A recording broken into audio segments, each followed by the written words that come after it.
William, your videographer from Two Hats Publishing. Welcome to the College of Complexes, being held at Barbeck's Restaurant at 8949 Garland Road, Dallas, Texas, gently embracing the east side of White Rock Lake. When I entered, I was greeted like coming home to Grandma's house, warm and friendly. When visiting the Barbeck's Restaurant, tell them you want your reservations for the next College of Complex class.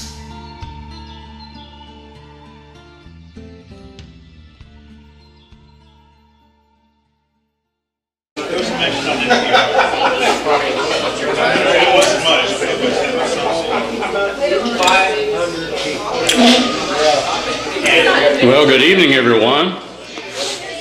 Welcome to Barbeck's tonight. Welcome to the College of Hollywood Complexes, if I can have a little bit of fun with it. We're so glad you could make it out tonight. Wow. We have a guest.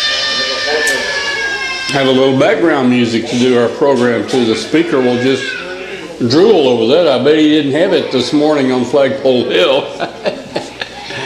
Anyway, I'm glad you could make it out tonight. We're looking forward to a good evening. Our speaker, if I remember correctly, opened us up when Tom and I cranked the group up back in the dark ages ago, 3.5 years or whenever it's been, maybe 4.5 now, I've lost track. Down at the Circle Grill, the only time we met there. And I know he's spoken to us about, on the subject of not assassinations, dear Lord, putting the convicted killers under the chemicals or whatever. Executions. I want to call them assassinations. Well, there are some similarities and overlaps, I suppose, but I'm not gonna read off the whole thing. Everyone's here tonight, so I'm not gonna give you any of the standard welcome to Starbucks for the first time. I know. Well, that's later. You can tell where I want to be, right? Welcome to the college for the first time, because we're not all first timers tonight, so you don't get that record played. But Rick has spoken to us on 2 or 3 different subjects, so we're looking forward to this. He's very big into knowledge of human rights and things that have been going on, not just here in the country, but around the world. So our scope tonight is going to expand out beyond the borders of our country, and we'll get a good overview of some things that are going on in other parts of the world. The news media tells us about a lot of the violent things that occur when there's a war of some sort, but there are a lot of other things occurring that I'm sure Rick can share with us. My email system was not communicating with Tom, so I did not get the new meeting notice he sent out on Monday, I believe, but I managed to talk to him today and I downloaded it. So I'm going to just kind of read off to you some things I picked up on our notes. Tonight's going to be a good night, and I'm looking forward. We've had a good summer. I mean, we haven't had speakers this summer that have just been sort of fill in the dead summer months. It's been a delight, and it's staying that way. Some of you had approached me and suggested that this would be a very appropriate time to have some discussion. The speaker come and talk about immigration issues. Well, guess what? Next Saturday, that is our subject. And Catherine McGovern, who will be speaking to us, has been here before. I don't remember for sure if she's spoken to the group before. I think she has, but I don't recall exactly what it was. George says yes. So she's a retired assistant attorney general from here in the Dallas offices. She ran for political office for the U.S. House one time, like Tom has done. And so she's going to go into that subject, and I'm not going to read all of her comments off. It'll be on your meeting notice. But, you know, one of the things I know she wants to bring up and discuss with us is a lot of the emotion that's been created by the people coming across the border. Oh, Lord. It's just a little child. Send her back.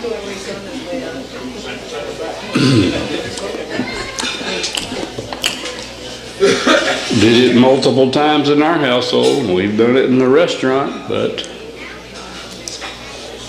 my rule of the road was when they go into a screaming fit, it's out to the sidewalk immediately until they calm down, and then they come back to the table. So everybody doesn't live by my formula. Anyway, we'll get a good overview of her perspective and her view.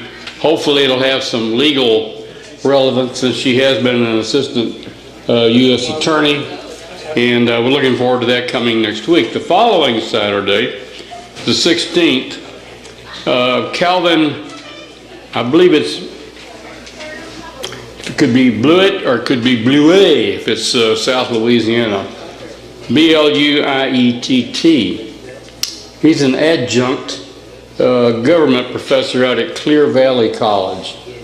When I first saw that, I thought, are they talking about Cedar Valley College, which is part of the Dallas County Community College District? And that could have been a typo, but I don't know that. Seems like I've heard Clear Valley. That may be out in one of the neighboring counties. His main subject is going to be about the growing disparity in income.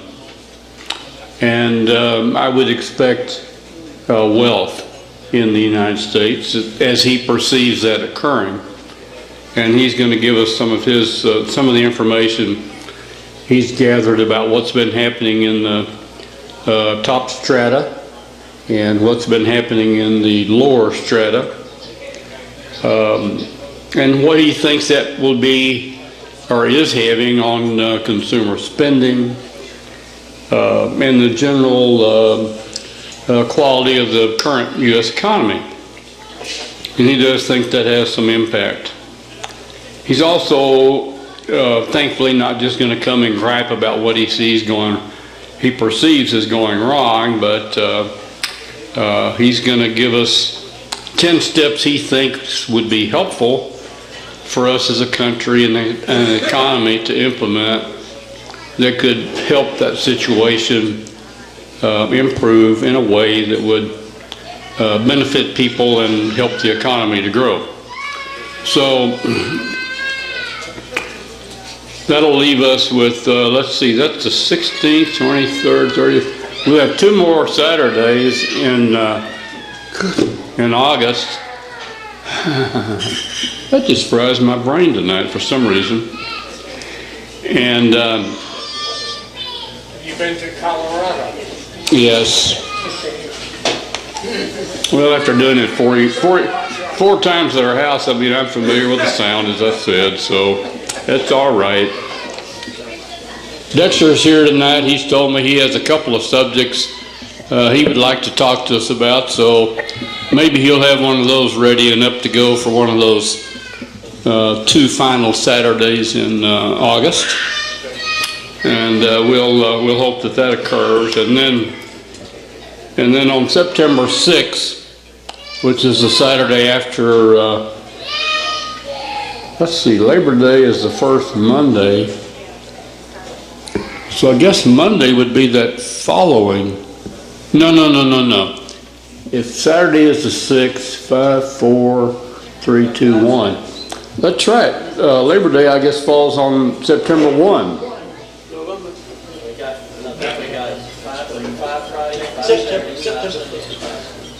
Wow, awesome. They lay out real good.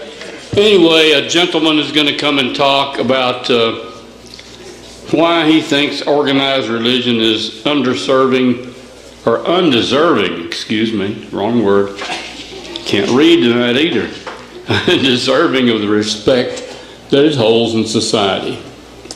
In other words, religion is too high up on the totem pole, and he wants to tell us why it should come down, at least to a lower level. So that'll be an interesting thing. We've had some similar discussions, but it's been quite a while since that subject has been up on the map. We don't, Tom, when we organized the group, he generally didn't want people to get up and give their political speech about vote me into office. And he didn't want ministers to come and preach us a sermon.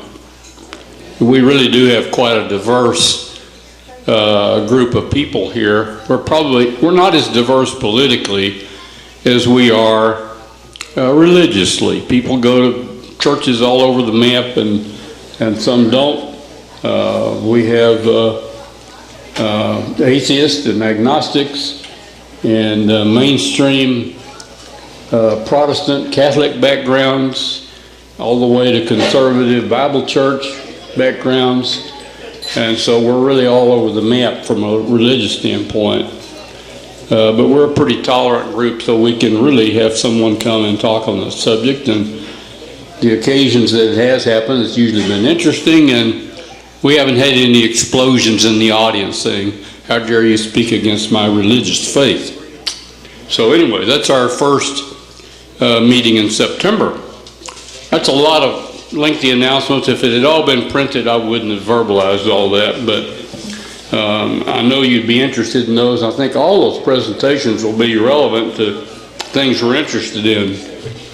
So Rick got here early. He ate his dinner. He was ready to go before we had done virtually anything. So if he's ready to come up and give us a dose of his good information. Noble professor, come up and teach us for a while. Looking forward to you. Welcome him up. I know it's at least his second stint today, like I said, so treat him nice. Thank you, sir. Well, thank you for having me.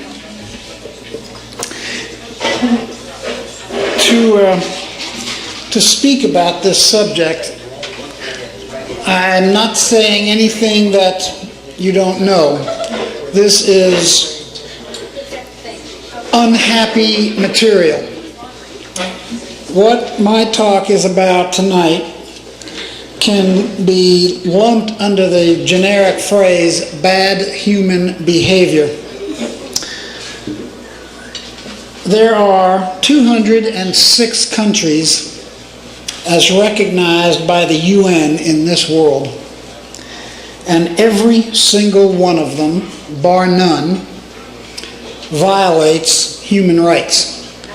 It is easy to stand in this country and point the finger at what you and I might call the usual suspects, and they are easy to name. There's no shortage of them. Take your pick: China, Iran, Iraq, North Korea, Cuba, all the places that ideologically are deeply opposed to this country. There's not a lot of people that want to move to those countries. They have horrific, premeditated, human rights violative policies of people's dignity. So do countries that are ideologically support our friends. Take your pick: India, Australia, Germany, Canada, Israel. Take your pick. Nobody gets to puff out their chest and say that they have the high moral ground. And when you're in this country, it's really easy to do this around the world. And what most Americans, and sadly most American political leadership, has a really difficult time with is looking at ourselves. Because people everywhere are imperfect, it's not a surprise that, of course, all countries have these problems. I'll save most of my comments about this country till the end, but I would say one of the biggest problems right off the bat with this country and its human rights record are twofold. One, that we are in denial that we are a problem in this world, and two, that we and most of the world, this is not an American problem, this last thing I'm fixing to mention before I start, is that the United States does not educate about human rights. So I must digress for 30 seconds and say this. There are over 3,500 universities in this country, and seven offer an undergraduate degree program in human rights, and SMU is one of them. It's not the image that might come to mind when one thinks of SMU, whatever one thinks of the university, but there is no undergraduate program in human rights south or west of St. Louis other than us. They're not at what you and I might call the usual suspects anywhere. There's nothing like this at Harvard, Yale, Stanford, UT, take your pick, it doesn't exist. And I know I'm biased, and I would tell you that this stuff should be at every university in this country. We are failing our young people when we don't talk about and teach about human rights, because these young people are going to be the next generation of leadership in this world. And it's horrifying to have young people, undergraduate and graduate students, who come through these classes and have no clue as to what this country's human rights record has been and is, much less the human rights issues around the world. So SMU is in the forefront, I'm happy to say, in this particular area. So what are the problems in this world? I'm not saying this to evoke a smile or to be funny or cute. If you were to ask just the simple question, what's the real problem with human rights in the world in 2014, the generically true and broad answer is men. Men are the overwhelming damn problem. Now, I'm looking at an audience that at least is 50% and maybe a little bit more female. You have clearly known this way more than men, and you've had to know it since the time you were born. Every female in every single country in the world, regardless of its ideology, might as well go through life with a sign around their neck that says, I'm a target because of my biology. Women, I can't say women, females are the target.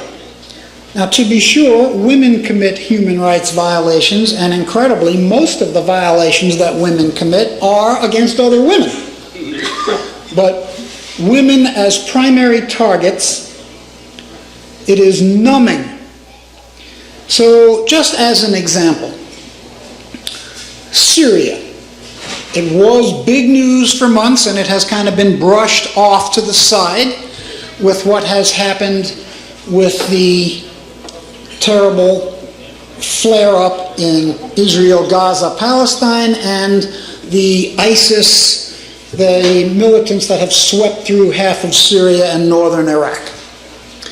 So when you see a problem that falls under the heading of refugees, Syria's got 26 million people. It's about the population of Texas. 4 million of those people in the last 4 years, to this very day, have been made refugees. That is to say, they have fled over the border to some other country. And where are they? They're in eastern Turkey, Lebanon, Iran, or Iraq. Countries that other people are trying to get the hell out of as fast as possible. There are 9 million Syrians, 9 million, who are homeless tonight, who are internally displaced persons. They just haven't made it over the border. Half of Syria's population, half the population, is not going to sleep in its own bed tonight because of the violence and chaos in that country. Half! Take it to this state. Can you imagine half the population of this state forced out into either the desert of West Texas or into Oklahoma, Louisiana, Arkansas, into areas that don't have the infrastructure to take them? That's what's happening in Syria, and yet that's almost not even in the news anymore. If you are lucky enough to get into another country as a, quote, refugee, you at least, in theory, have the structure within the United Nations, the UN High Commissioner for Refugees, that is the entity that is supposed to provide medical help, clothing, food, and shelter to refugees. There is no such entity for internally displaced people, IDPs. There is a jargon of human rights, and it's laden with acronyms, but IDPs. Who looks out for those people? And the answer is nobody. In this world, at this moment, and what I'm saying now is not to make anybody here feel guilty, because much of human rights is there but for the grace of God go you and I. When we leave here tonight, every single person will go into the night, and ultimately, you'll put your head on a pillow, surrounded by love, a roof over your head, comfort and warmth. You'll turn out the light, and you'll wake up tomorrow and do the same thing tomorrow night. We're lucky. There are 28 million refugees currently in the world today, as recognized by the UN. But there are 52 million internally displaced people. 80 million people on the move through no fault of their own. Some are here in Dallas. Some are going to come to Dallas. We got people here from all over the world. I'm not talking about those children coming from Mexico and the Americas yet. I'm talking about people that have fled violence. We got people in Dallas from Iraq. They didn't wake up one day in Baghdad and go, damn, I can't wait to get to Dallas. They'd just as soon be at home, but that's not happening for them. And they're probably not going back anytime soon. Now, if you just lump all that issue under refugees, that doesn't get to the real heart of the problem, which is people in flight. But who are those people in flight? They're not me. They're not overwhelmingly guys. They are women and their children. So invariably, the litany of problems that women have to deal with is lumped under any topic in the world. You want to talk about refugees? Fine. What are you really talking about? You're talking about women that face rape, sexual assault, the transmission of sexually transmitted diseases through this horror, and vulnerability to them as females and their children. But when you hear refugees, we don't think about all the horrors that they have to go through to be, quote, a refugee or an internally displaced person. It is out-freaking-rageous. This is just one topic of refugees. I would hope that you would be familiar with the Universal Declaration of Human Rights. If you are not, Google it, download it.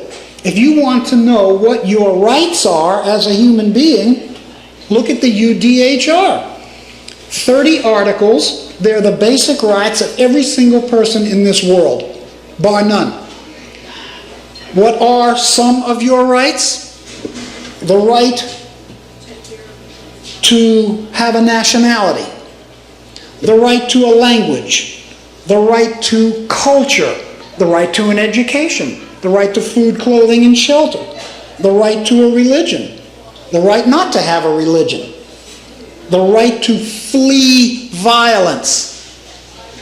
And the most important human right of all is not the right to life. You might think it is, but it isn't.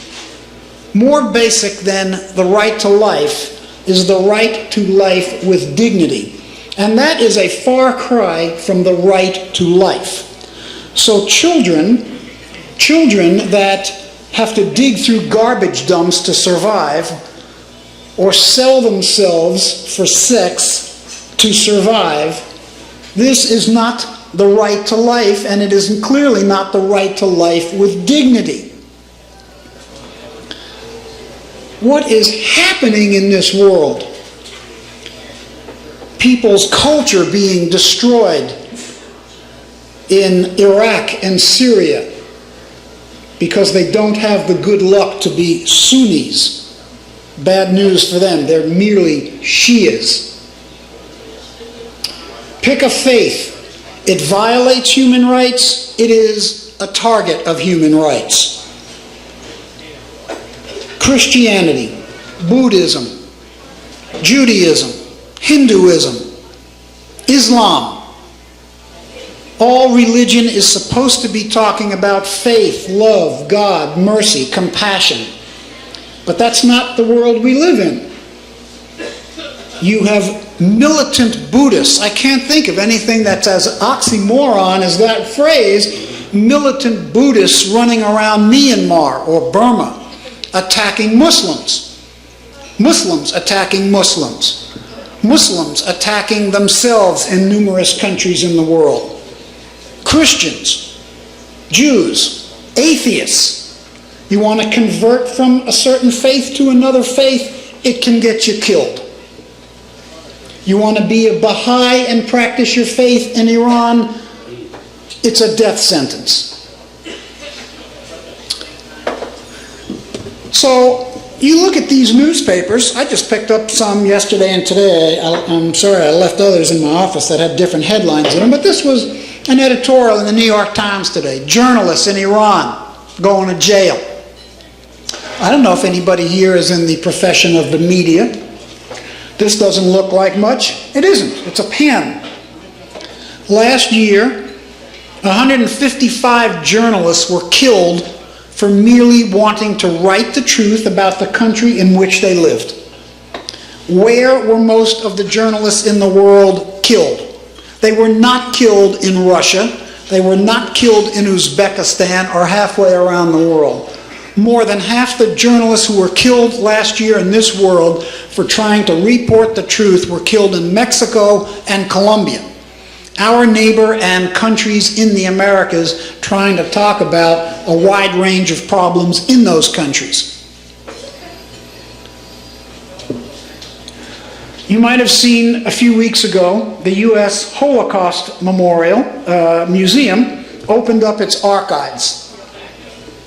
So the full record of the horrors of the Holocaust, the historical antecedents to the modern human rights movement that you and I live in, all of that is now online. Now, for the average person in the United States, as a nation, we don't spend too much time anymore on World War II. We know that that generation is passing away. We know we lost one of our own Holocaust survivors just a few days ago in Dallas, Mike Jacobs. But we really don't even think about the Holocaust per se in America or World War II until December 7th, when you turn on the news and there are some aging World War II vets at Pearl Harbor who as young men happened to be there when America was attacked and we went to the war. We don't spend any time on World War II in this country. This country, if you want, you can deny the Holocaust. If you want, you can dress up as an SS officer. You can even join the American Nazi Party if you want. We call it free speech. If you want to go into any library and read or buy Mein Kampf, go ahead. You want to give the salute? Go ahead. We don't think about it. You do this in Europe, in any country except Belarus, and you're going to jail for a minimum of six years. You deny the Holocaust anywhere in Europe, and you're going to jail for a minimum of 4 years. As a male, you think it's cute and you want to grow a little Hitler mustache, you'll be fined the equivalent of $4,000 and you're going to jail. Germany, arguably one of America's better allies in the world, a nation of 83 million people. It is illegal, where 69 years after World War II, it is illegal for anybody in Germany to buy Mein Kampf. If you want to buy that book, you better read Czech, because the Czech Republic is the closest country that sells it. My students, the equivalent of my university students in Germany, can't deal with that book because I'm not allowed to talk about it or bring it into a class or sell it or buy it. There's a huge controversy going on now in Germany. The publishing rights to Mein Kampf expire December 31st, 2015, the end of next year. So that starting on New Year's Day in 2016, right now, it would be legal to publish in Germany Mein Kampf. And 70 years after the war, it is being debated in Germany whether this generation of Germans should be able to read and buy that book because of its hateful, incendiary message 7 decades after the war's end. And you and I don't give that a thought about it. These are issues which affect a lot of Europe. Anti-Semitism. You want to draw a swastika in the United States? You do that in Europe, you're going to jail.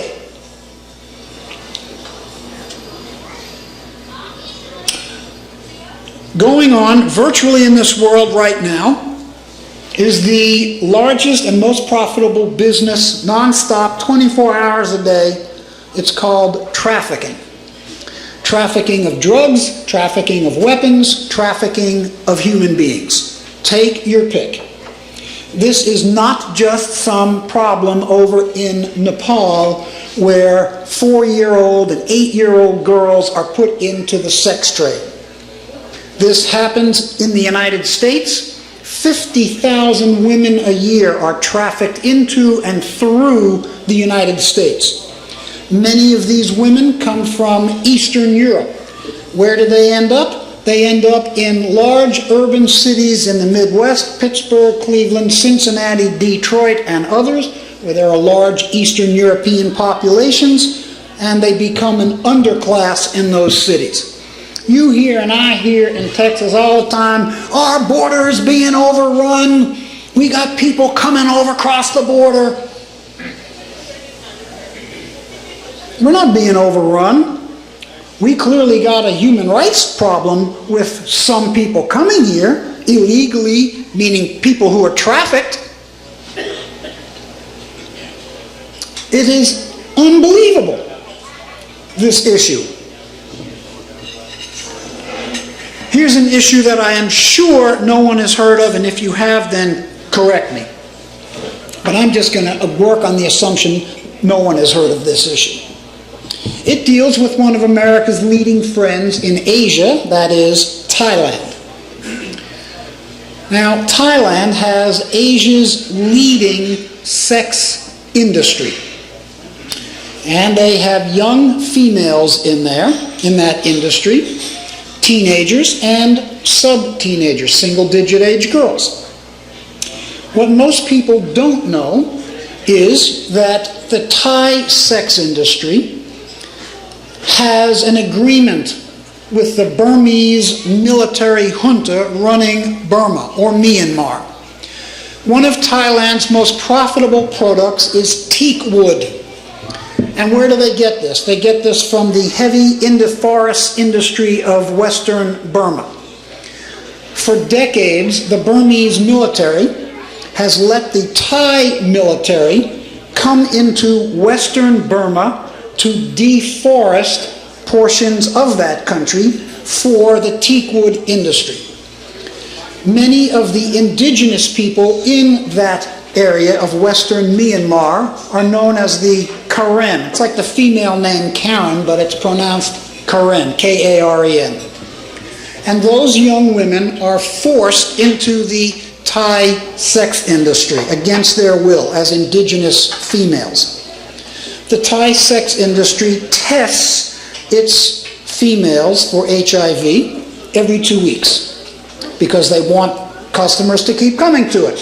And if a female is found to be HIV positive or with full-blown AIDS, she is, of course, removed from the industry.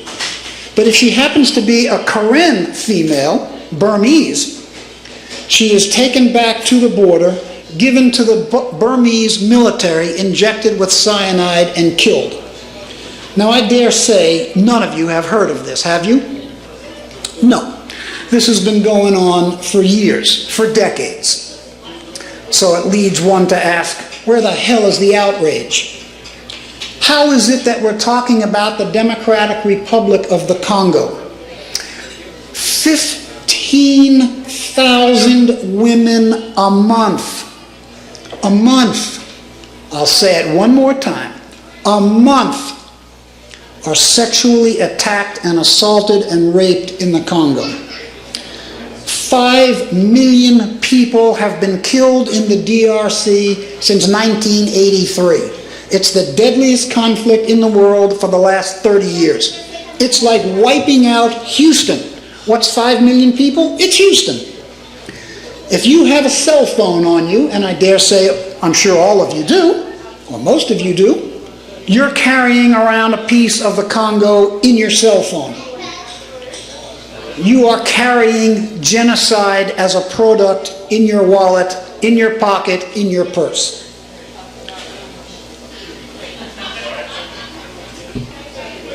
It's easy to feel numb from this.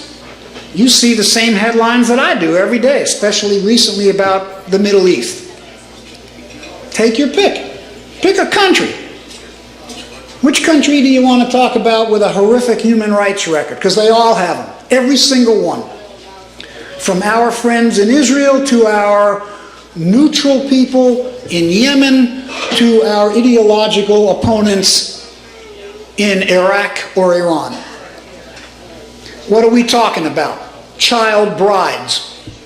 Those of you that are female, and even if you're a male, can you imagine being 6 years old as a female and being sold to a 30 or 40-year-old man, sold, and having to perform duties of a wife? This is going on heavily in Yemen.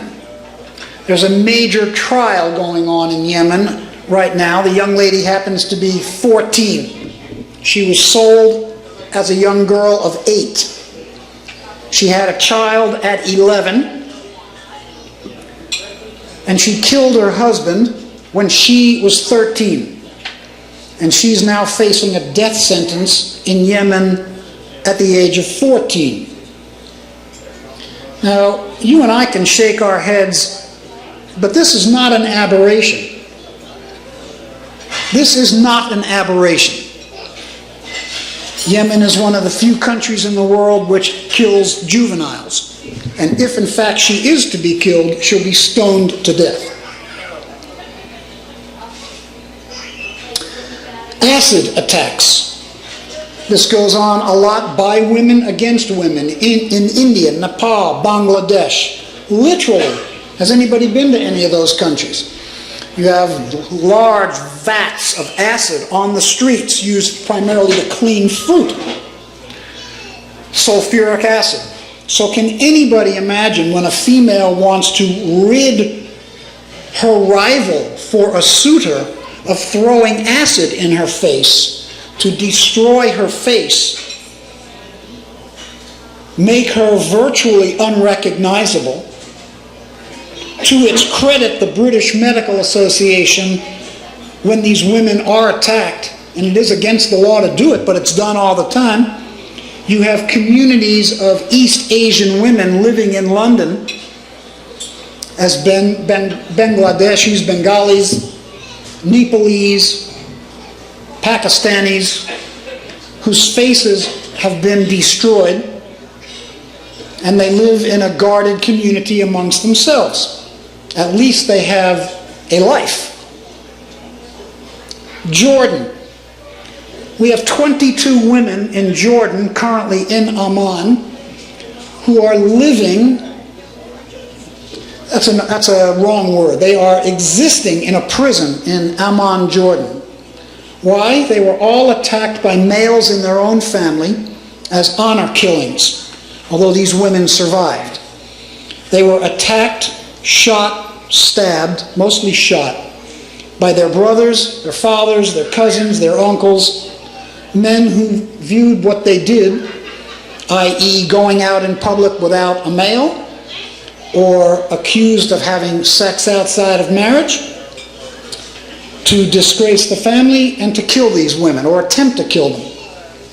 And the Jordanian government cannot return these women to their homes because the men have said, we'll kill them. So if you want to send them back to us, the next time you see them, they're going to be in a casket.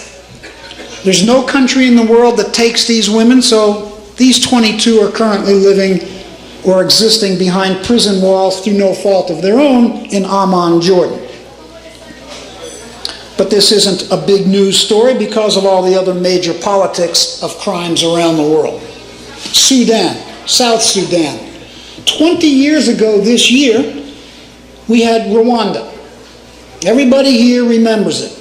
It was on TV night after night. We watched 1 million people be hacked to death by their neighbors because they had the bad luck to be Tutsis or Hutus that didn't think Tutsis should be killed.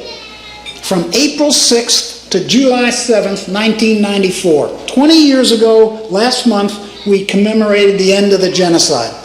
Well, where the hell is the outcry about what's going on in South Sudan? There's no cameras, there's no TV, there's no nothing, and it's just as horrible as what is going on or went on in Rwanda and Darfur. Genocide in your lifetime and mine. We've all heard the phrase, never again. It was supposed to have meant something. It clearly has meant little to nothing.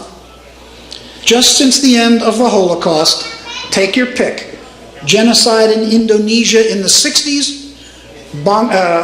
Cambodia in the 70s, killed almost 2 million people from their own government. Iraq in the 80s against the Kurds. The dissolution of Yugoslavia in the 90s from 90 to 94. The mass rape of 60,000 Muslim women in Bosnia, then compounded by Rwanda in 94, Darfur, South Sudan. It's just a litany of horror with almost no end in sight as to where's the next one going to be. What has the world learned? Apparently, not much. This is grim. You're darn right it's grim. Now, this country, because we'd like to believe, and there is great truth in the saying, that we live clearly in one of the better countries in the world today. If you don't care about human rights at all, and we got 318 million people in this country, and a large number of them know little to nothing about it, and a large number of them don't care about it. If you don't care about the condition of humanity in this country and beyond, this is a really great country to be in. Because you can be pretty much left alone to live your life the way you want to live it. But if you do speak up, speak out, and advocate for protection, defense, and advocacy of human rights in this country, this is a difficult country to be in. I'm not talking about Democrats or Republicans, because both parties are abysmal failures when it comes to human rights. It is easy, it was easy in the 90s to rip into Mr. Bush for whatever policies you felt he didn't do. It was clearly easy to rip into him on the issue of the death penalty. 152 people were executed under George Bush. People tended to forget that prior to him, 93 had been put to death under Ann Richards. But Mr. Bush was a target for scorn when it came to human rights, and clearly there was a lot of criticism about 9/11, the invasion of Iraq, Guantanamo, and things we still live with. So much so that even in today's paper, Obama concedes the United States tortured at Guantanamo. Well, that didn't take a rocket scientist to know that. But at least he admitted it. Great. But now Mr. Obama is in the White House. I don't know your politics or how you voted, and frankly, I really don't care. But think back when Mr. Obama did run for the office and all the fervor that he generated, because we all knew whether you voted for him or not, clearly we were witnessing history, if nothing else, because of the color of his skin. And the hope and fervor that he brought with him. But his human rights record is as abysmal in many ways, and even worse in many ways, than his Republican predecessor. Drone usage. The killing of Americans without trial because of drones. The deportation of people without trial. Guantanamo, it's still going. Torture. Torture beyond the CIA. Executions. We don't even talk about this in our elections. In the last presidential election, the only human rights issue that came up the first time in 2008, when Mr. McCain ran, was torture, because Mr. McCain had been a torture survivor out of the war in Vietnam. And of course, we were 5 years into Guantanamo, and Obama ran on the promise to close it. But that was the only human rights issue that anybody talked about in the 2008 campaign. It didn't even come up in 2012. And I guarantee you, it assuredly it ain't coming up in 2016, unless somebody runs on the promise to close Guantanamo. They don't stand up and talk about death penalty, because they're all for it. They don't stand up and talk about LGBT rights, because there's been a massive transformation in that regard. Nobody's going to talk about what America's problems are, and nobody's going to talk about America's failure to ratify the most basic human rights treaties in the world. Only 2 countries in the world have not signed the UN Convention on the Rights of the Child. Somalia, and they don't even have a government. They can't sign it. And the United States.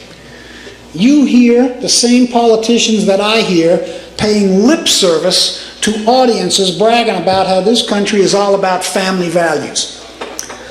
Well, I don't know what family they're talking about, because we're not committed to that globally. We haven't signed the Convention of the Rights of the Child. Does anybody know the acronym CEDAW? C-E-D-A-W.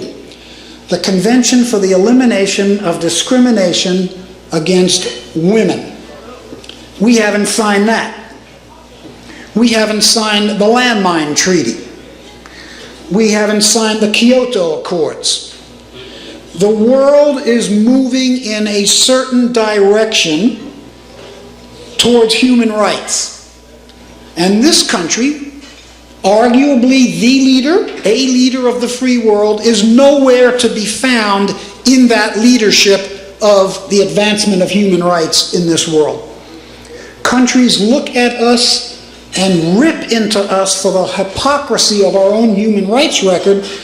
We don't have the moral authority to speak about China's human rights record or Israel's human rights problems or anybody else's human rights problems because of our own human rights problems. There has to be a moral authority to speak about ending massive crimes against people. But when we are complicit in supporting governments who do it, or do it ourselves, we undercut the very moral authority we want to have. But since most of our students and most Americans know nothing about human rights in this country and couldn't tell you what the Universal Declaration of Human Rights is, when we talk about human rights in America, it's easy for politicians to talk about it as somebody else's problem and not our own. How many of you have heard of the School of the Americas? Several of you. This is good. This is good, but not all of you. Take a look at the U.S. Army School of the Americas. For those of you that don't know what it is, it's based at Fort Benning, Georgia. It was established right after the UN, and its goal primarily was to train counterinsurgencies to quell communism in the Americas, to stop counterinsurgency throughout the Americas.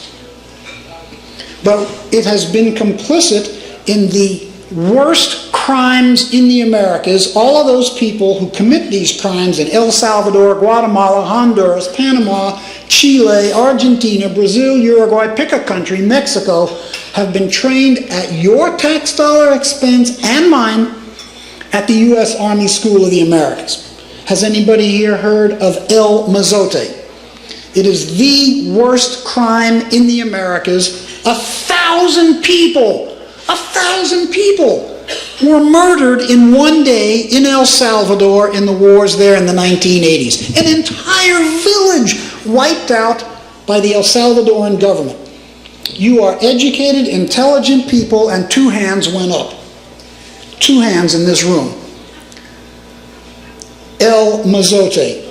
Those people, those killers who murdered Archbishop Oscar Romero, raped and murdered 4 Jesuit nuns and 2 housekeepers, all of these disgusting crimes in the Americas were committed by people who trained at Fort Benning, Georgia, in the name of stopping counterinsurgency. The dictators that ran the Argentine dirty war were trained in the United States. Manuel Noriega, the strong man of Nicaragua, trained in the United States. It's unbelievable. But most people don't interact with the world through the prism of human rights because we're not trained that way. We don't talk about it. We don't have a culture of discussing it. It's to try to train your eyes, to train your ears, and to train your speech to dialogue about human rights. All of us have to stop saying the most dangerous words in the English language when it comes to this subject, which is, I didn't know. We have got to get beyond that. Everything is human rights.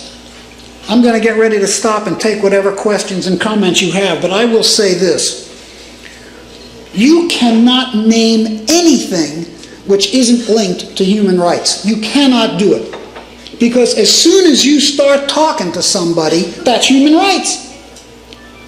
So I'll ask you just 2 or 3 basic questions. They're easy questions to ask. They're not so easy to answer.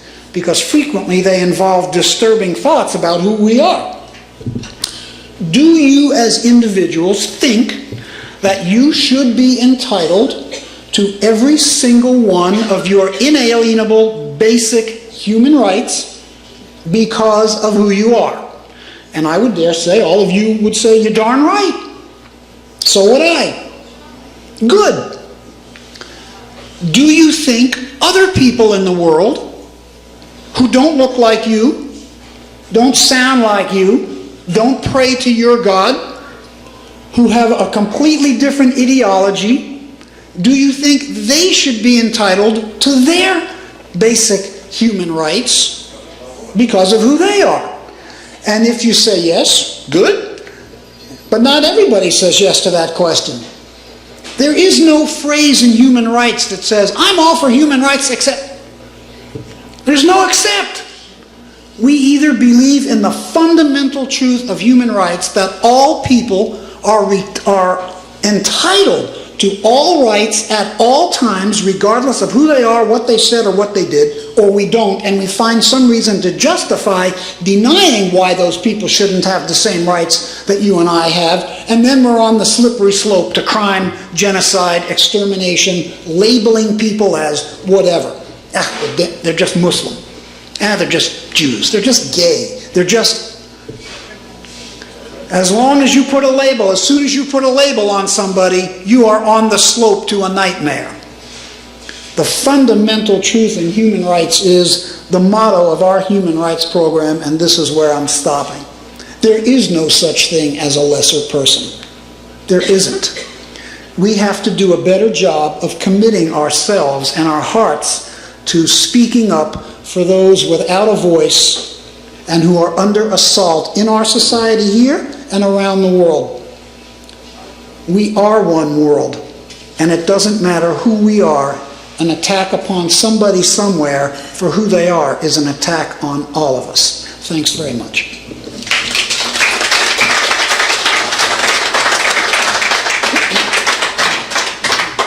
Sir.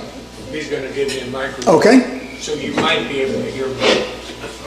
Well, he said we were going to do this, and I said there and push the magic button immediately. You've had a hard night, I can see that. Or a hard day. Yes, the thing is, what I want to ask you, you know, in this country, my race is Caucasian. I'm reaching behind you to get my water. Oh, I thought you were attacking me. No, I'm a gentle person. Well, I'm not. A Caucasian. In New Zealand, I was a Pakia, which is another name. I think they told me, the Maoris down there said it meant white pig, but I think they were kidding with me. At least I hope they were. But anyway, the thing is that the more I get into what's going on, I consider my race the human race. How can we get other people to feel the same way? You know, you're asking the $64,000 question. I can tell you this. Very little in this world can change faster without education. This has to be a mandatory component around the world, not just here in the U.S. This has to be we have to educate young people around the world about this issue. So that is, I don't have the answer to your question, but I can tell you a part of the answer has to be mandatory human rights education from K up. And the only countries in the world currently doing that are the 5 Nordic countries. Scandinavia is leading in the world on mandatory human rights education for infants up. Okay, thank you, George. Who would like to ask a question next?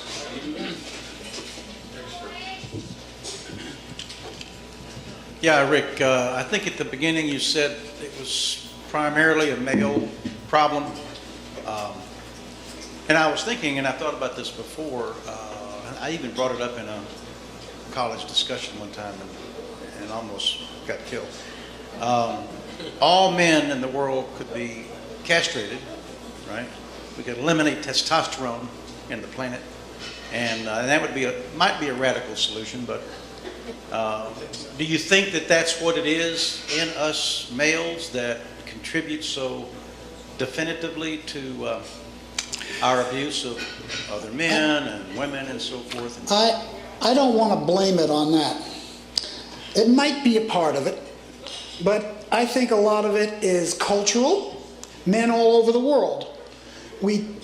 Again, generically, we tend to be bigger physically, stronger than females around us. This is a man's world, and I'm not saying that in a proud way. Men run the world. They run most governments. So what do you have? You have young men laden with testosterone, armed to the teeth with technology and weapons, lack of education, and certainly lack of human rights, respect for diversity and women. It's just a combination of factors, ignorance, fear. It's awful. All men, and I know Laura's heard me say this, and I apologize because you've heard me say it so often, but I'm going to say it here because it's come up. This isn't just an American thing. All men have women in their lives, clearly. When we're younger, we have moms. At some point we had a mom, and we call them different things at different phases in our life. Grandmom, mom, teacher, sister, aunt. And as we fill into our forms, the bodies that we inhabit, and we get older, the names of the women in our life change. And they change to wife, spouse, daughter, in-law, boss. Somewhere along the line, any man in the world would be outraged, and rightfully so, if something happened to a woman in his life. But somewhere there's this massive disconnect that men don't have that sense of outrage when it happens to women they don't know. We as men don't have this sense of outrage when it happened to 60,000 Muslim women in Bosnia, or the women in the Congo today, or any women anywhere that's under attack or assault by other men. They weren't raised, no male is born and raised, you have to be a rapist, murderer, thug, and killer. But the conditions of the country they're in, the technology they have, the testosterone as a young hormonal kid, young man, they're a combination of deadly factors coupled with the lack of education that make men walking menaces. And that's what men are, in broad terms. They're a menace. I think it was Susan Brown Miller back in maybe the 70s who wrote a book like Against Our Will or whatever that title was, and she basically said in there, all men are rapists. Maybe they haven't raped yet. Maybe they only did it once. She was really, forthright in saying we were all rapists. And then two movies that I was thinking of when you were talking by Stanley Kubrick, Dr. Strangelove and Clockwork Orange, both explored the idea that behaviorism, conditioning, education, common sense, self-enlightenment, none of those work in preventing atrocities and horrors and so forth. Whether it's violence against people or the nuclear bomb that Slim Pickens wrote down, in Russia. You and I are both educators, so part of what we think is imperative is that we educate people, and we think that's going to make a difference. And I was just going to ask you, do you think that there is a kind of education, a form of education, that really can get through some of those biological or cultural, or historical barriers, firewalls that make us men so competitive and so physical and aggressive and so forth? I know that I hear myself when I give a talk like this. I know it sounds overwhelmingly harsh, negative, and not too uplifting. But in reality, when it comes to human rights, I'm a flaming idealist. And the world really is getting better despite this litany of in-your-face horror that we're inundated with every day. So just one real quick example. It took that terrible crime in Bosnia against that multitude of Muslim women in 1993. It's only been 21 years. Rape in war. Women, of course, have always been the prize. It used never to be a crime, a war crime. But it is now that in 1993, women went to the UN, women lawyers, went to the UN and demanded, they didn't even ask, they demanded, rightfully so, that that mass rape that was going on be declared a war crime, and it was then and it has been to this day. And over 30 people, it's not enough, but it's a start. Over 30 men who have committed similar crimes in conflict since the Bosnian horror are now in jail at The Hague. They may have done what they did, but they didn't do it with impunity anymore. So it's a start. It's not enough, but it's a start. It's one of the great human rights successes in the last 20 to 30 years. But it's almost invisible because of the horrors that we see in the papers every day, and it's, men get punished for rape and war. It's a fundamental paradigm change in punishing people for crimes. Because one of the main components of human rights is justice. And justice that doesn't have to wait 40, 50, or 80 years. Justice in one's lifetime so that victims of crimes can see that perpetrators are going to pay a price. And this is a fundamental change for the good. India has begun a human rights commission. Now they're plagued with a total lot of problems, to be sure, but they never had this problem. They never had this solution in their own law as an area that people who are victimized can go and bring a complaint against their perpetrator or perpetrators. This is new, and it's being used. So unless you really follow human rights day in, day out, the average person, I do feel, is probably unaware as to some of these really big positive changes. But they happen. Well, Rick, in conclusion, I got one more question for you that has to do with education. I've been in school most of my life, both as a student and as a teacher, and it's been very rare that I have ever had a teacher who had any kind of moral imperative, who professed something that had a moral basis to it, because maybe it wasn't politically correct, or they didn't care, or it was outside their discipline. I would say that it's not just purely education that makes a difference, or legislation. But there has to be some, seems like a moral voice behind it, of urgency and of imperative. I had an environmental class with this guy, Tony Robbins, that I mentioned to you. Last year at the Dallas Institute, in the last day of our class, as we were getting up to leave, he said with an urgency in his voice, see if you can do something, one thing every day to benefit the environment. Yeah. And I told him months later, I said how much I appreciated it. Because you don't hear that very much, whether it's high school or college. You don't hear very much of that kind of education. I think it's not just a training or intellectual or objective education that I would say we need. We need kind of a moral but not religious education. The only failure in human rights is the failure to do nothing. That's the only failure, to do something. This is not easy work because it's not quick work. If you're in this for a quick fix, you might as well bang your head off this wall, because this is, you need the patience of Job to do human rights work. It is frustratingly, painstakingly slow. It's not easy. What are we talking about? Changing the human heart globally, one person at a time. This is hard to do, but we got to do something. Well, I was raised in Dallas, and I always heard from parents and teachers and ministers and everybody not to worry about this, because I had a next door neighbor that was getting beaten, and I tried to get my dad to go over there and stop him from getting beaten by his dad.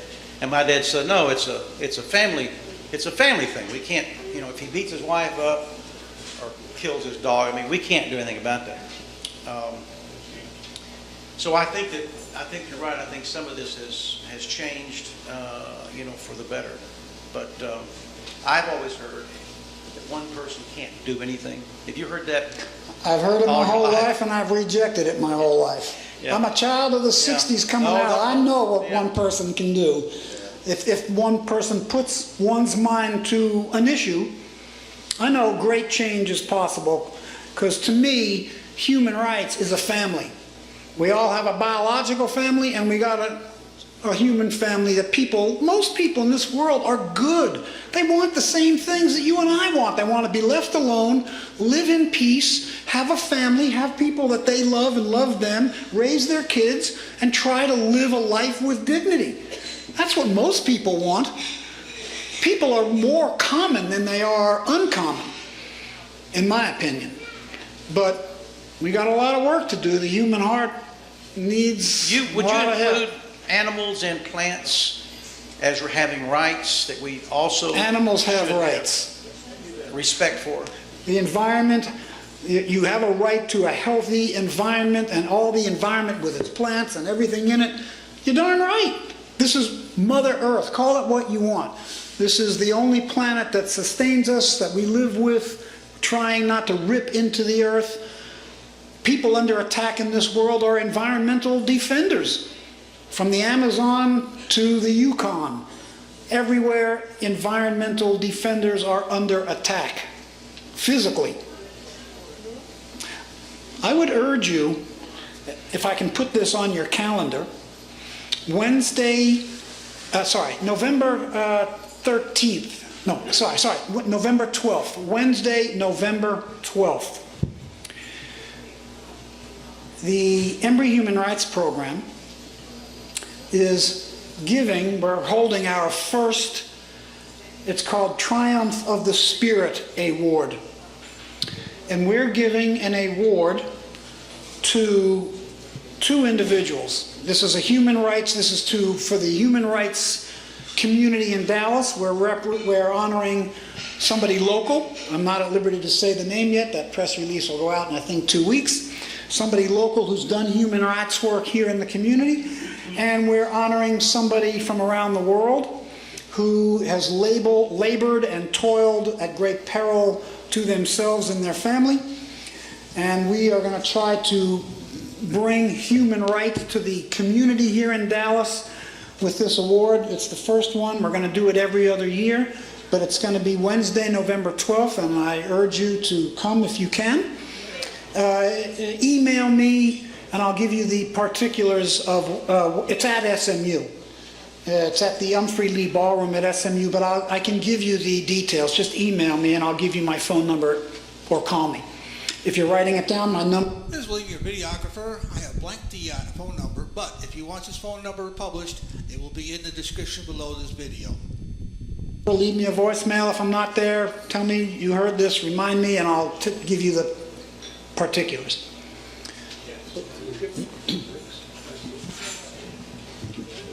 Hi.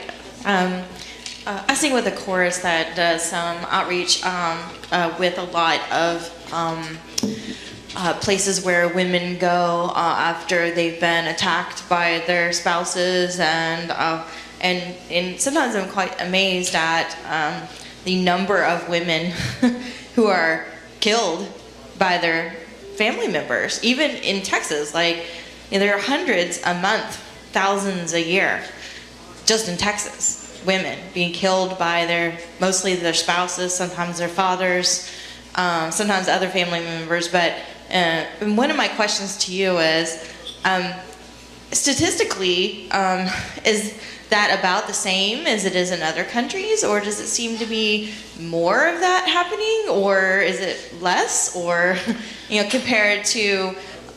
Right, I know, it depends on a lot of things. But what are your thoughts on that? Violence against women, including domestic violence, is at an epidemic stage in this country. A woman is attacked violently by either someone she knows or someone she doesn't know, usually by the former, every 6 seconds. Every 6 seconds. That's 10 women a minute. So think of how long we've been here. What's 6 seconds? Look at a stopwatch, and somewhere somebody in this country is having a nightmare. But it doesn't have to be that way. It doesn't have to continue to be that way. And the duty of this falls a lot on men. Men have to be better than just being a good guy. Men have to be aggressive with ourselves in a good way to not tolerate this crap. But most men who may oppose violence against women, it's not enough just to be a good guy and not abuse a woman. That's not enough. Men have to get involved to work, to educate other men and to help other women to end this. So the answer to your question is, it's terrible in this country compared to others. I wish I had something happier to tell you, but I don't. Not on that topic. A difficult question for you. What is the case made by the individuals in this country that are opposed to these conventions of human rights? What's their case? What advantage are they proposing? A lot of resistance to human rights depends on the individual topic at hand. So, for example, I'm not going to spend a lot of time on this example because I spoke about it the last time I was here. But a lot of people who would identify themselves as being good people, moderate, progressive people, support the death penalty. Well, that's a major human rights violation, and it clearly is a human rights violation in this state. Now, those people don't think of themselves as bad, disgusting, terrible people. They just happen to support the idea that convicted violent felons who did something to innocent people in this country should be eliminated from this society via violent methods. So one, the answer is it depends on the issue. And two, most people that are resistant to human rights see it, as I said, as somebody else's problem. Because many people would tell you they live in the best country in the world. We all know how great this country is. You can say what you want, you can pretty much do what you want, so long as you don't really hurt anybody. For God's sake, it's legal for Klansmen to wear hoods and walk around in public. You can have all the weaponry you want. How much more fun could it be to live than live in this country? So most people don't really understand what human rights are and just see it as somebody else's problem. They're just uneducated about what these rights are. You know, Obama, I'm using him because he's the president. I would have said Bush if he were the president. Obama would like you as an educated audience to accept the fact that he is a champion of gay rights. Okay, now we've clearly come a long way on that issue in 10 years. And Obama has been a catalyst towards getting us to a different place. But Obama's human rights record is pathetic. You don't get to stand up and say, I'm all for gay rights, but I believe that these gay men on death row need to be killed. You either believe in rights for LGBT community or you don't. And there are people that he is willing to kill who happen to be gay merely because they happen to be, quote, convicted violent felons. So you either see these people for who they are as people or you draw a line. His record is mixed. I just can't applaud Mr. Obama for his human rights record. It just depends on how you want to see yourself, meaning him. I got a view of Obama, but it's not the view he has of himself.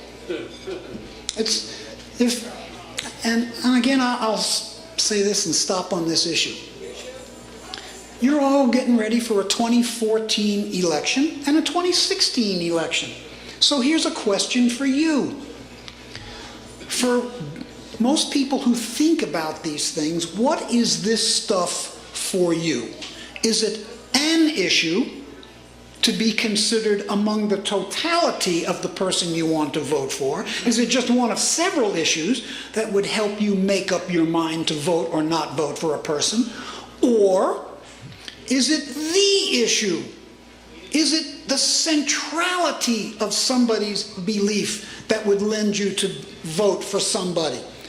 So in other words, what is Obama's human rights role? He won't run again. Hillary Clinton.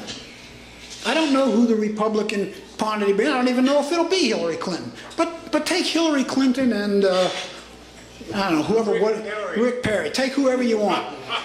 You know, but take whoever you want.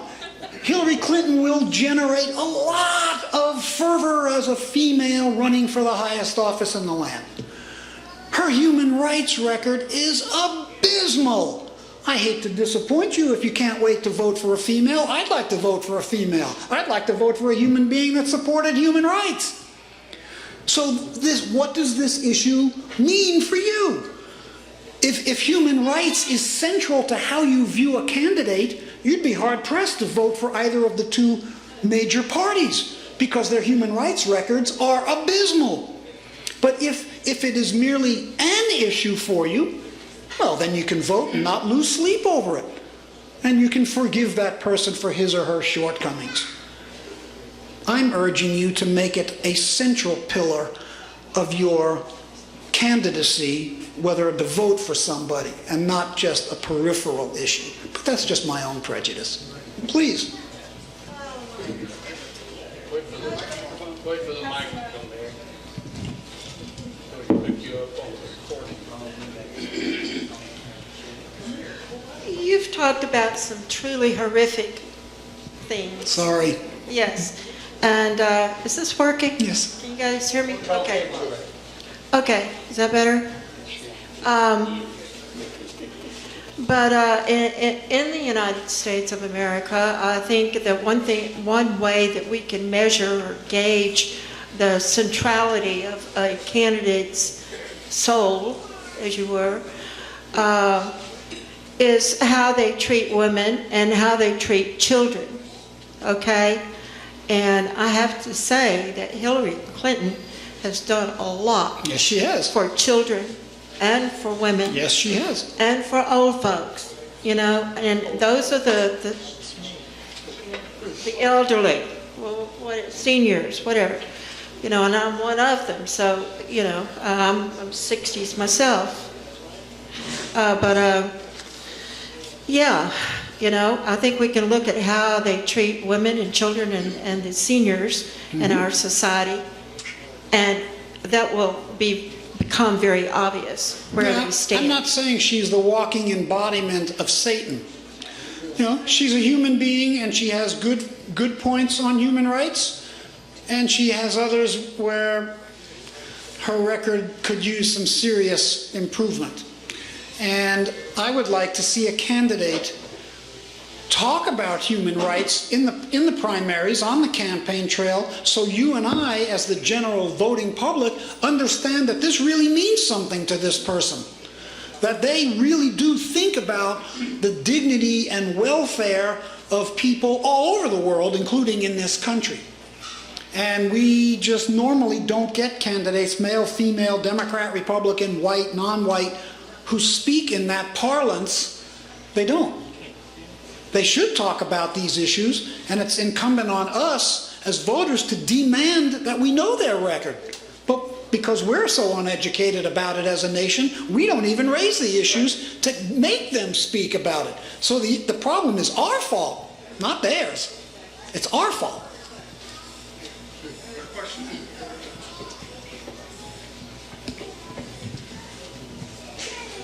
What sorts of things do students who complete the program that you teach at SMU go on to do other than law school? And I did not pay him to ask that question. But they do the following. Clearly, a lot of them do go to law school. We have people in medical school. We have people doing nonprofit work. We have people in the performing arts who are using the arts to advance human rights through the medium of performing arts.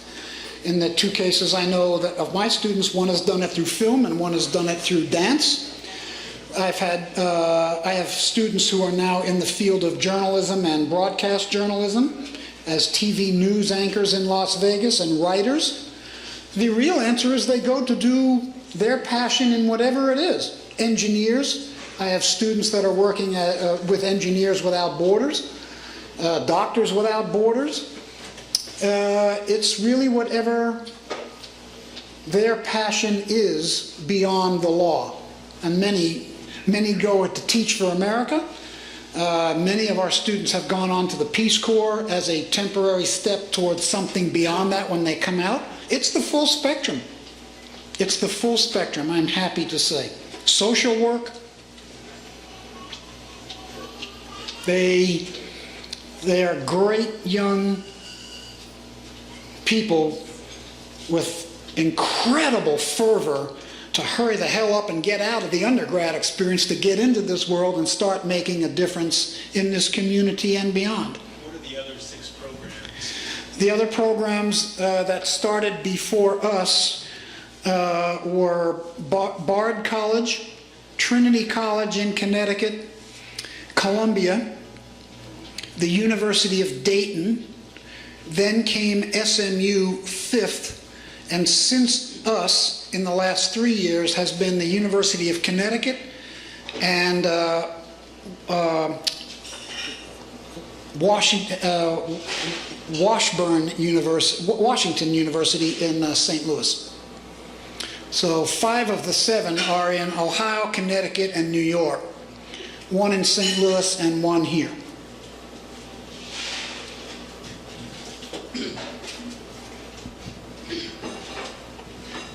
Start off with sort of an example. If I were to ask you, who gave you the right to be here tonight? And you said, well, Tom Berry did. I would say, oh, that's fine. He conferred the right to be here on you. Who confers human rights on anybody? Human rights are, as agreed to by all countries that signed into the Universal Declaration, countries from around the world, regardless of culture, regardless of continent. People agreed after the horrors of World War II with the UDHR that looked at all people born and to be born from 1948 as having inalienable human rights merely by having been born. So once you are born, even as a minute-old infant, you have all of these rights that everybody agreed to. Those are your rights, and they cannot be taken from you. People are conferring human rights on other people. The world agreed to that. The world agreed. But also you said that before the child is born, he does not have rights. Is that what you said? No, I didn't say that. If you're skirting around or going to ask me directly about the issue of abortion, I will tell you this. This is not my opinion. I'm just giving you what the law is. Abortion at this moment under international human rights law is not seen as a right. But it is put under violence against women, and the right of a woman, what is a fundamental human right, is the right to health and access to health and access to health information. So, for just as an example, if or when women who are tragically raped anywhere, but raped in conflict, become pregnant, merely to inquire what their option is can get women re-victimized and killed in many countries in the world. Abortion is seen as a right of a woman to inquire about what her bodily integrity and health is or could be, and that is how it falls under a human rights issue. But the UN and the human rights instrumentation has never said anything about, quote, abortion as a human right. It is a health issue regarding a woman's right to her own bodily integrity.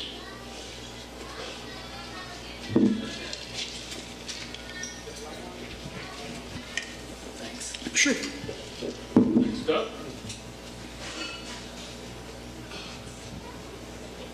Expended on questions. It's 8 o'clock.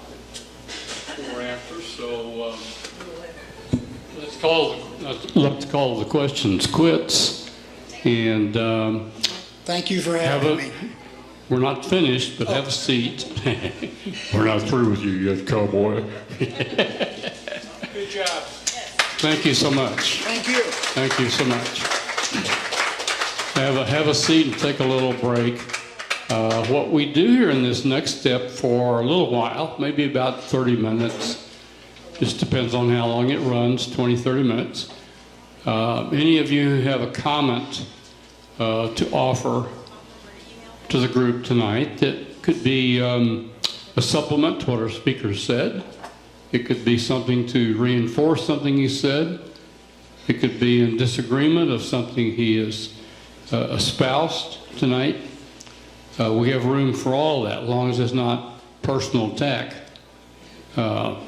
George don't attack Jim, and Jim don't attack John, and we keep peace among the troops in here, and it works pretty darn good. So most all of you, I think, have participated in that. So if you have comment, come on up and do it at the podium, so you'll be on the mic and people can see the expression on your face while you're making your comment, which makes it even better, right? Come on up if you have something to say.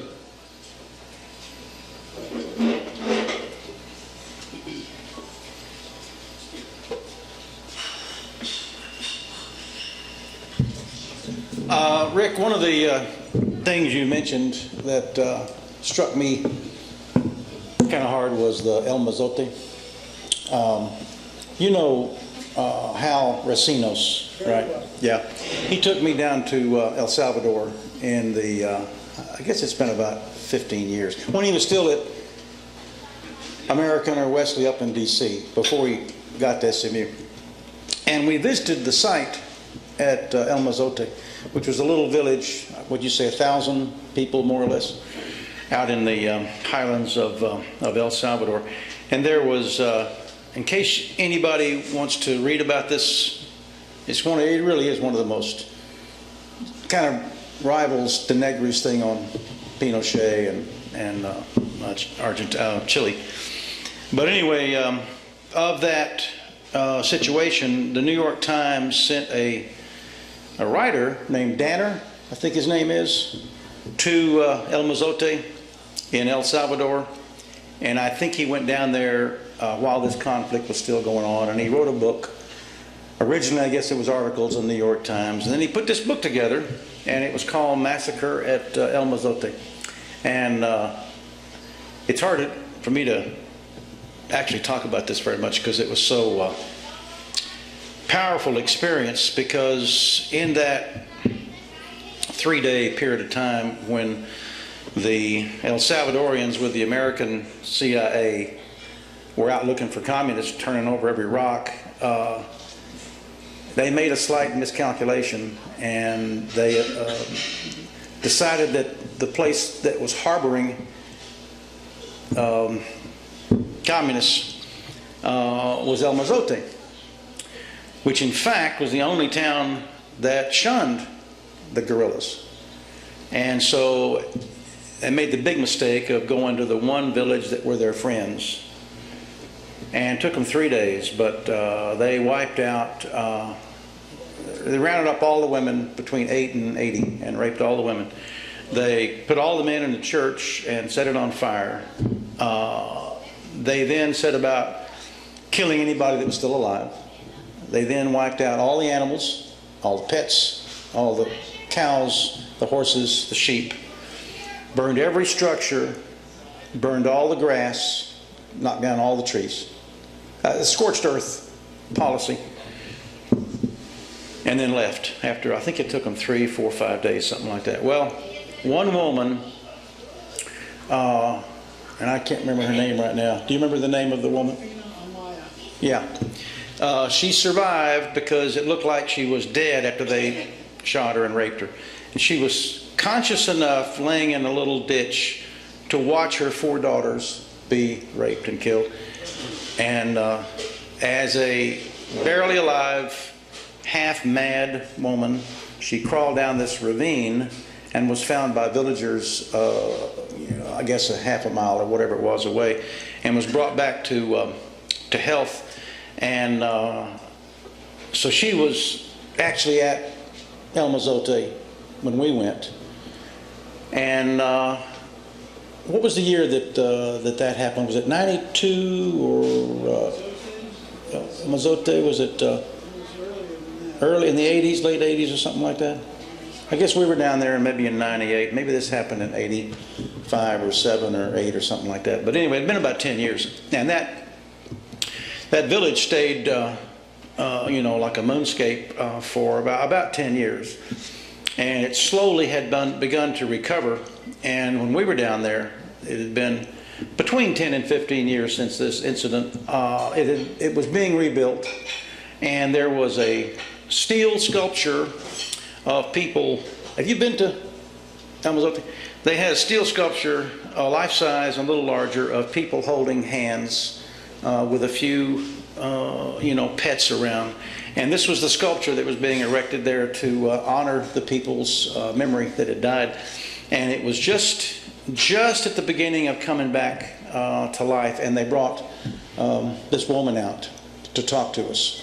And she did for us what the Negri did when she spoke. This is not the thing she wanted to remember. She didn't want to talk about it, but she thought it was her obligation to, you know, pass on this information.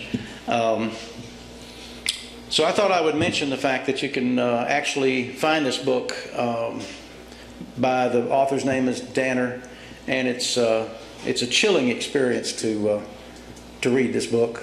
But to go to that site and actually see the situation, we went to the chapel where Romero was assassinated. We visited the priests that were dragged out and tortured, and we visited this burial scene. Racinos took us to the scene there on the border where the nuns were buried, and we did a little service there. But I just wanted to say something about my own personal experience there at El Mozote. And I mean, it's probably as bad an incident of human abuse and atrocity as the Holocaust. And It's the worst crime in the Americas in the last 60 years, yeah. numerically speaking of victims. One of the things that was particularly troubling to me when I heard this woman talk about it was it reminded me of when I was in the Marine Corps and was training for combat to go to Vietnam. And coming out of Texas as a Methodist boy and sort of raised in a clean-cut environment and so forth, without a lot of racism or hatred or anything, it shocked me the amount of crudity and cruelty that was not only evident in the Marine Corps, but was, how would you say it, promoted. I had a Captain Green, who was the nephew of Commandant Green of the Marine Corps, came to me one day and said something about hand grenade use. He said I was doing poorly on my hand grenades because I was watching where they landed. Rather than throw and get down behind the bunker, I was like, oh, did I hit the target, or something like that. And of course he said shrapnel was going over my head and I wasn't paying attention. And I said, well, they should just make a hand grenade that is atomic. I think they actually have these now.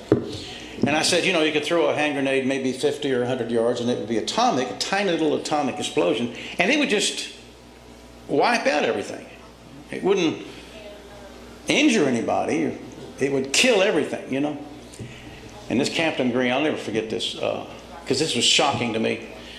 He came up right in my face. This is the way Marine superiors do to lesser guys. I was a lieutenant, he was a captain. And he came up right in my face and he said, you missed the point and the joy of murder if you don't watch your opponent agonizingly crawl with his guts hanging out and his eye out and the blood spurting. That's really the great aspect of war.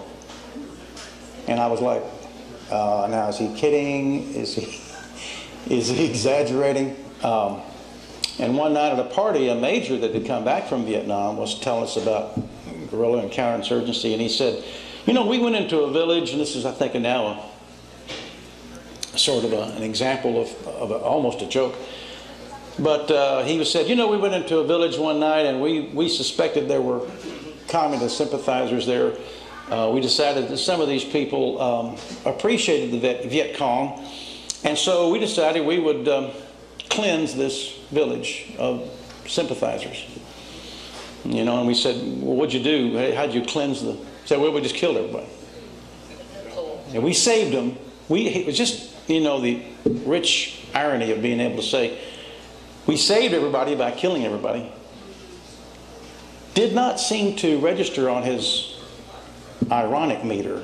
It's like there's a justification for wiping out not only the people that are perhaps guilty, but also removing even the possibility that any of them could have kids that might someday be sympathizers. So the thing I was going to say about this woman in El Salvador was she told us in very halting ways and reminded me of being in the Marine Corps. She said as she was laying there, partially conscious after watching the atrocities that had happened to her and her village and her kids and stuff, she woke up the second morning and regained consciousness and was sort of looking around and was watching the soldiers, and it's like they were at a picnic. She said they were laughing, they were smoking, They were making jokes as they walked by and shot anything that looked like it might still be alive before they had set everything on fire. And the coldness of that has always struck me as being another form of education. And the Marine Corps was really exceptionally good at trying to provoke and promote the idea that cruelty is a sign of goodness and manhood and American superiority. And it almost sounds like a Greek tragedy, you know. You play with the kids and so forth, and okay, well, throw them over the wall, you know, and dash them to death because this war is a business, and we have to put our emotions aside. So that's all I'm going to say.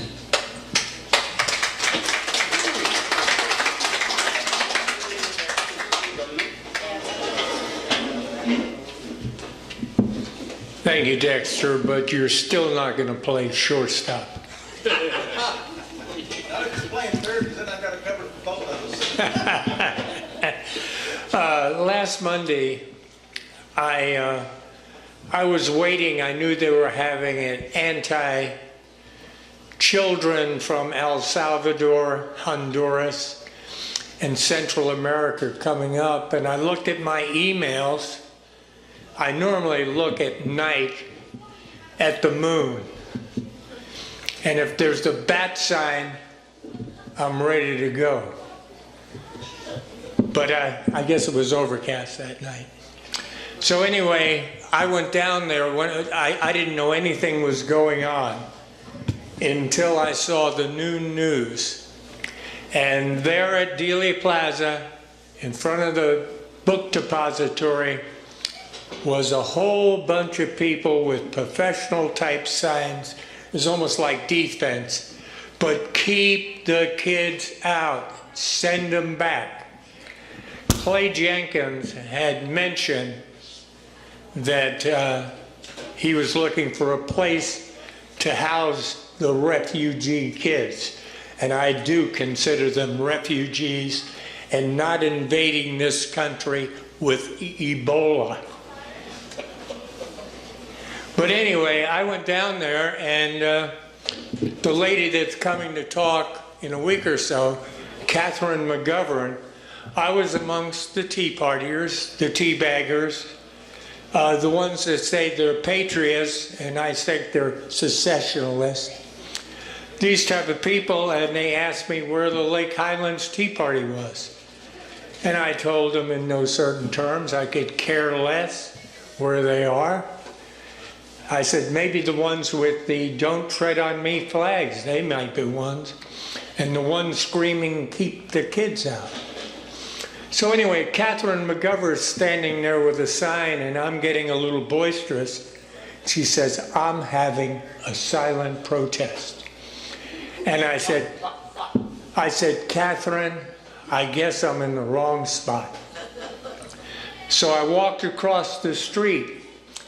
And I am the president of the Dallas chapter of the Texas Alliance of Retired Americans.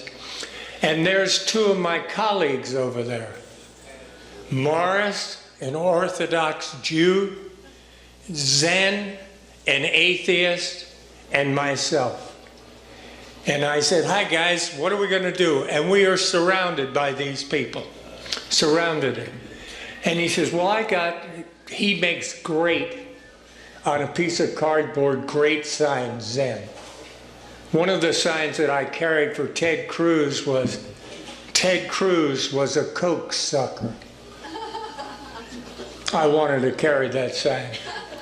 So this time we looked around, and of course it sounds like a bad joke, the atheist, the Jew, and me, an ex-Catholic and now a Lutheran. So anyway, Zen says, "Let's put on it, who would Jesus deport?" And I said, "Great." Morris didn't want to carry it, and I could understand why. And of course, Zen said, "I don't care, I'm an atheist, I'll carry any sign." And I said, "No, give it to me," because I felt very spiritual. at the time, and we started chanting, "Who would Jesus deport? Who would Jesus deport?" And across the street was my nemesis, 100 Tea Partiers. And they kept screaming at me, "You don't know Jesus. You don't know Jesus." But I may have hit a note there. I was waiting for their guns to come out, because I did suggest they shoot the children. I mean, what else can we do to be manly? So anyway, up comes a priest. He's about 6'3". I was hoping he'd be here tonight. And I didn't know whether he's a priest or not, but he had the collar on and a gray suit. He was either going to a masquerade party or he could have been a man of the cloth. And he was. And he was going up to these people and asking them, "What do you fear? What do you fear from these children?" "I'm afraid of nothing," they were saying. "Nothing. They're coming in, they're taking our jobs." He says, "These are children. These are refugees." Clay Jenkins was getting a place. This was an anti-Clay Jenkins type thing there. So anyway, I thought to myself, do you know what? When he started to slow down a little bit talking to these people, I said, "Would you like to pray with us?" The Jew, the atheist, and me. He said, "Yes, I would." So I said, "We're going to get on our knees right in front of where Oswald was up in the window shooting Kennedy." We got down on our knees, and he said a prayer for all the children and refugees of the world. And like you had said, they're all over the place. Then I asked him very nicely, I says, "We're all over 70. Do you mind helping us up?" But we spent time down there. I gave him my email. I told him about this place. And I told him, he said, "Do you do this much?" And I said, "Depends what you mean. It's probably one protest a week." Wednesday, I was down there with 500 people protesting Alex. Those that don't know it, it was American Legislative Exchange Council. We had 500 people, no press whatsoever. So do we have a free press? I guess we do, as long as it's paid for. Thanks.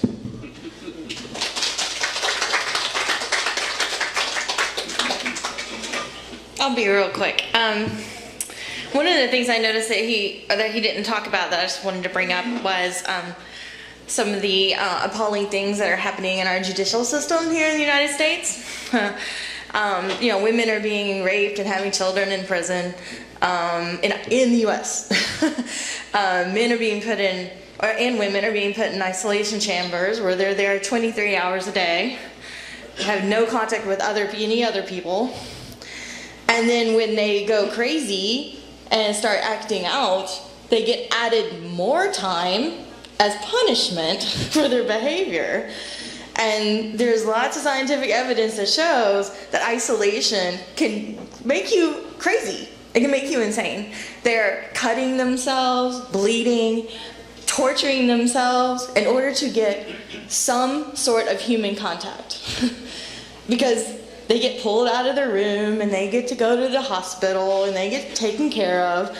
They go put right back in their room, and of course they start cutting themselves more. These are people that, of course, some of them are not even violent criminals.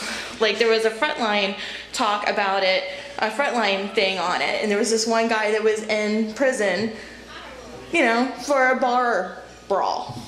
He punched somebody at a bar. I mean, how many people do you know have done that when they're drunk? Okay, 18-year-old kid did something really stupid, and he's going nuts in isolation in the crib. And it's very common. So that's one example. And then, of course, as you probably, some of you who have been watching Rachel Maddow would probably know, There's a lot of experimentation on our people that are on death row, trying to figure out what drugs to give them to kill them right now. It's happening over and over again. The last one was like, last week? And it took him almost 3 hours to die. They're experimenting on our people. Now, people justify that by saying, oh, well, they're violent criminals. Okay, but in my opinion, human rights, you should not have to create a justification for something like that. Thank you.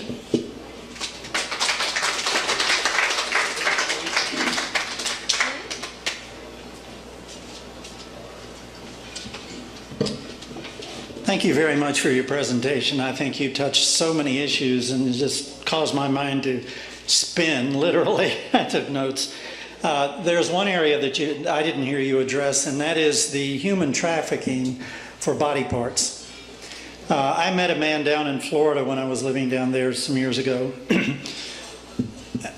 He never used his real name, I'm sure, but he was involved in following the trafficking of teenage kids being kidnapped down in South America in outlying villages that are away from the cities because their bodies are cleaner, and teenagers because their organs are adult enough for an adult to take a transplant. And they were being kidnapped and brought up to the United States. They followed it all the way to the Texas border. They ended up turning in the names of some border guards. There were a couple of arrests, but a few days later those guys were right back out. And they realized, boy, this goes a lot higher than we thought. So they went back to South America, and they're spending their time going from village to village, teaching all of the parents to never let their children out of their sight 24/7. And then the trade moves a little deeper into the jungle, and they move out there and start educating them. This is a huge market. You know, years ago, Larry Hagman needed a transplant, and they said on the news he was too far down the list to survive. And then a few weeks later, he got his transplant, and then at least I didn't ever hear another word of Larry Hagman for the next 10 or 15 years until they had some big celebration of the series Dallas that came back on. And I often wondered whether he'd gotten one of those. Also, so many women are kidnapped and sold into harems. I was in a glider club in Heidelberg in Germany years ago and learning to fly gliders, and one of my fellow students became a Lufthansa captain years later, and he told me once when he was over here visiting that one of their pilots had taken a vacation with his wife down to Lebanon. At that time, Lebanon was the banking center and the vacation center of the Middle East. Beautiful country. He took his wife into a dress shop, and she went into the dressing room and didn't come out, and he went in there, and she wasn't in the room, but he smelled ether. And he pushed on the walls, the wall turned, there was a little path, a little hall out to the alley. He ran out there and she was gone. He called the police, and they investigated for a couple of weeks, and they got back with him, and they said, well, the best we can ascertain is that she was kidnapped and sold into a harem on a coastal country. And they said, sir, we advise you not to try to find her, because if you do, they will kill you and they will kill her.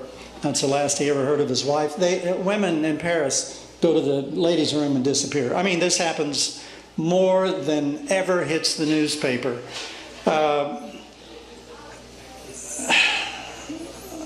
Gosh, there are just so many things. Talking about the prison system, it's becoming a privately owned system now, so there's the incentive not just to run it for the benefit of the criminal system, but to make a profit out of it.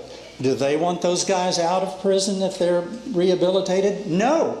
They want them to stay in there because they're making money every day they're in there. This is something we need to have a big movement to eliminate.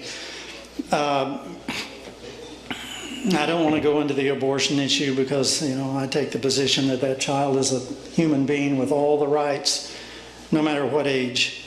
Though I know it's a difficult area.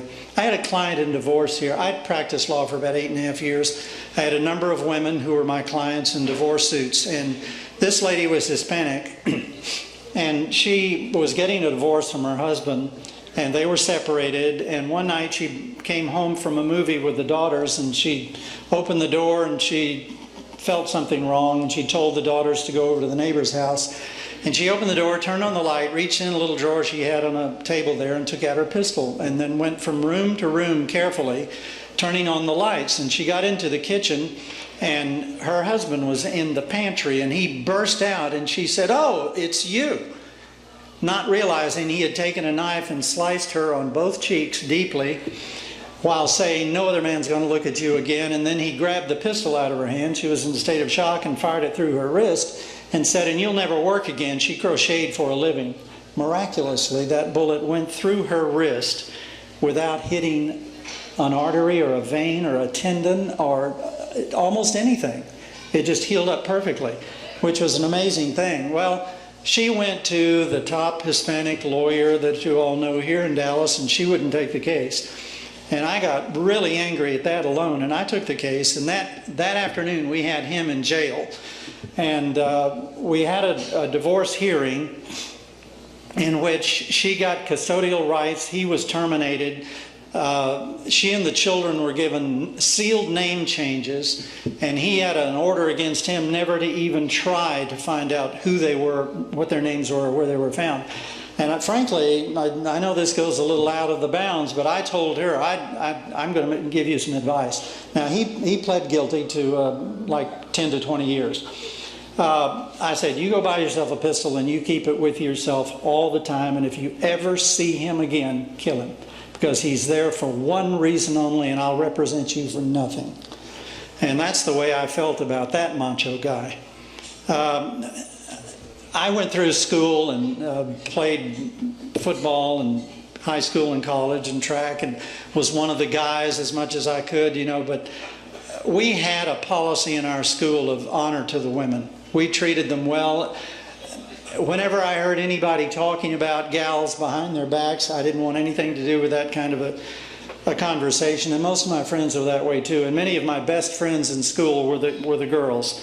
And I think that it is very important for men to develop more of the female characteristics in themselves, as well as for women to develop those strong masculine characteristics, because we are all one.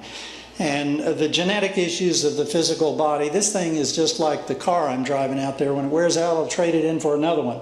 That's kind of how I see that. In Istanbul, Turkey, I had a friend who was there in the Air Force for 4 years. Oh, out of time? We're shutting down. Oh, okay.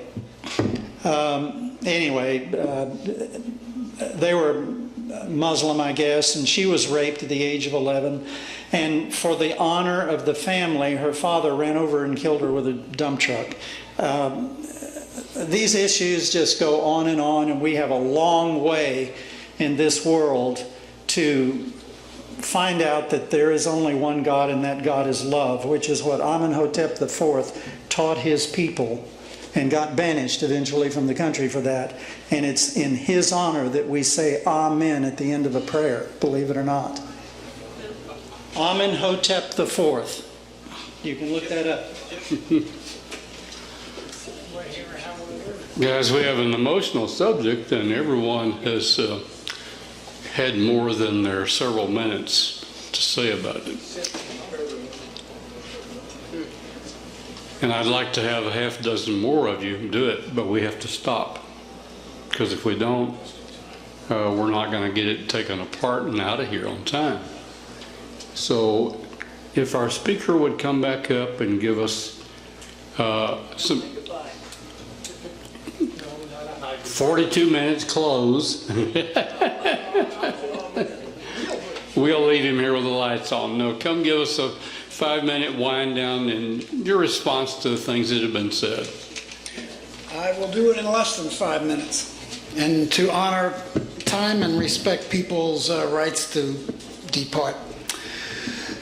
I certainly appreciate all of your input and all of the experiences that you have had, those of you that have spoken about them and those who haven't had a chance to say.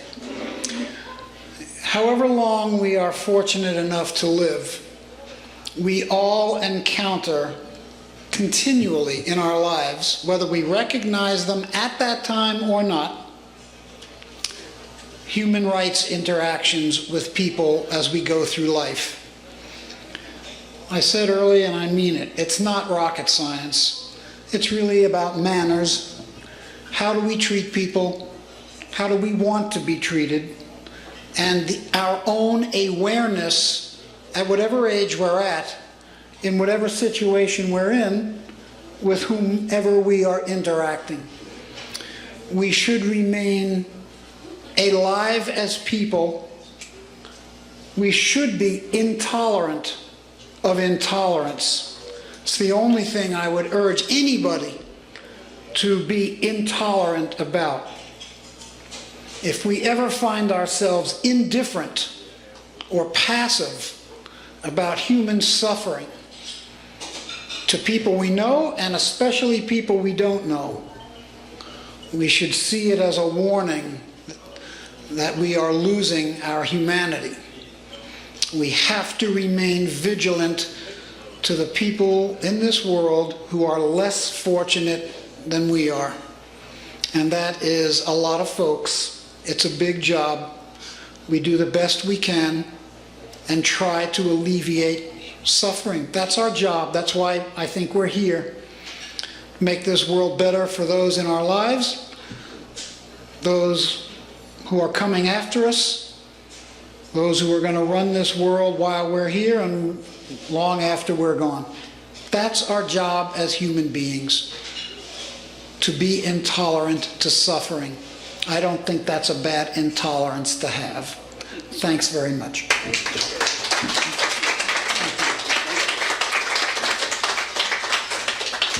Well, thank you so much. I mean, subjects can be joyful and humorous, and our subject tonight is not.